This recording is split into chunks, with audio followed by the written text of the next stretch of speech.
କନ୍ଧମାଳ କବି ସ୍ୱପ୍ନ କୁମାର ତ୍ରିପାଠୀଙ୍କ ରଚନା ଆହାରେ ମଣିଷ ପଣିଆ।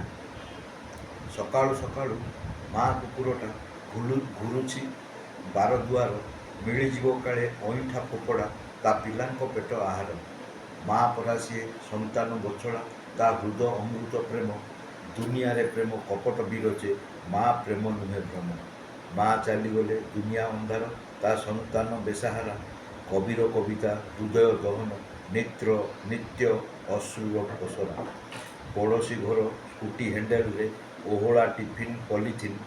ମଣିଷଟା ଗଲା ପରିବା ରଖିବ, ଆସିଯିବ ସେଇ କ୍ଷଣି। ମା କୁକୁରର ଦୃଷ୍ଟି ପଡ଼ିଗଲା ସେଇ ପଲିଥିନ୍ ପରେ। ପାଟିରେ ସିଏ ଭିଡ଼ି ନେଇଗଲା ତା ପିଲାଙ୍କୁ ଖୋଇବା ଧାରେ। ତା ଛୁଆଙ୍କୁ ଖୋଉଛି ଅତି ଯତନରେ। ମଣିଷଟା ଆସି ଦେଖେ, କୁକୁର ନେଇଛି ସେଇ ପୁଡ଼ିଆଟା, ତା ମନେ କ୍ରୋଧ ରଚେ। କାଠ ଫାଳିଆଟେ ମଣିଷ ଉଠାଏ, ମସ୍ତକେ ଶକ୍ତ ପ୍ରହାର। ଛଟପଟ ହୋଇ କୁକୁରଟା ମରେ, ନିର୍ଜୀବ ଦର୍ଶନ ତା ପିଲା ଧାରେ। କାମଟା ସାରି ମଣିଷ ଫେରେ, ଆଉ ପଛକୁ ଦେଖେନା। ରକ୍ତ ପ୍ରବାହ ଶ୍ୱାନ ମସ୍ତକରୁ, ନୀରବତା ସେ ଭାବନା। ବୁଝିପାରନ୍ତିନି କୁକୁର ପିଲାଏ, ମା ପାର୍ଶ୍ୱେ ଘୁରୁଛନ୍ତି। ମା ଅମୃତ ମା'ର ଆଉ ଝରେ ନାହିଁ, ମା ରକ୍ତ ଟିକେ ଚାଟୁଛନ୍ତି।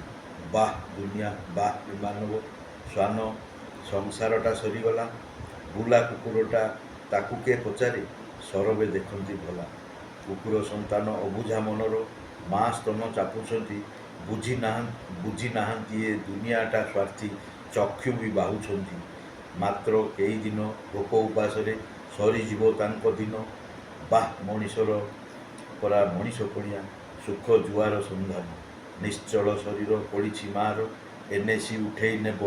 ଦୁନିଆର ଏଇ ସଂସାର ବାସ୍ତାରେ କାହାଣୀ ବି ନବ ନିବ। ମଣିଷ ଲାଗି ସବୁ ସ୍ୱାଚ୍ଛନ୍ଦ୍ୟ, ପଶୁପକ୍ଷୀ ନୁହେଁ ଧନ। କବିର ଚକ୍ଷୁରେ ଲୁହ ବାହିଦିଏ, ପଚାରେ ବି ସେ ଭଗବାନ। ଧନ୍ୟବାଦ।